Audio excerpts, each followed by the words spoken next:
இந்த காலகட்டத்தில் நீங்கள் அந்த கடன் தீர்ப்பதற்கான அதிக உழைப்புகளை கொடுக்கக்கூடிய நேரம். இந்த விரயம் சொல்லும்போது என்னன்னா, உங்களுடைய மனித உடல், உங்களுடைய மனித மூளை விரயம் அடையக்கூடிய நேரம்.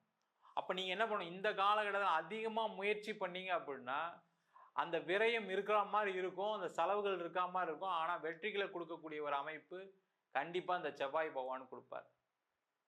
அப்போ எந்த விஷயத்தில் நீங்கள் உடல் உழைப்பை கொடுக்கலாம்? வேலை செய்யக்கூடிய விஷயத்தில் கொடுக்கலாம். அப்போ வேலை மாற்றம் பண்ணணும்னு நினைக்கிறவங்க அதிகம் முயற்சி செய்யுங்க. வேலை இல்லாதவர்கள் அதிகம் முயற்சி செஞ்சால் தான் கிடைக்கும். அதில் எந்த டவுட்டும் கிடையாது. சும்மா அப்படியே கேக் வாக்கெலாம் கிடையாது. அடுத்த 42 நாளுக்கு நீங்கள் கொஞ்சம் அதிகமாக முயற்சி பண்ணி தான், ட்ரை பண்ணி தான் கிடைக்கும்.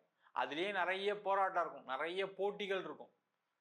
ஏன்னா அவ்வளோ சீக்கிரம்லாம் உங்களுக்கு சில விஷயம்லாம் கிடச்சிடாது. அப்போ அதுக்கான நிலைமை எனக்கு சாதகமாக இருக்குமா, என்னால் செய்ய முடியுமான்னு கேட்டால் இந்த கன்னிராசி என்பதுக்கு எப்போவுமே அந்த திறமை உண்டு. கன்னிராசி மாதிரி ஜெயிக்கக்கூடிய ராசி எதுவுமே கிடையாது போட்டிகளில். அப்போ அந்த போட்டி ஜெயிக்கக்கூடிய ஒரு திறன் வச்சுக்கிட்டீங்க அப்படின்னா கண்டிப்பாக வேலை வாய்ப்பு உறுதியாக கிடைக்கும்.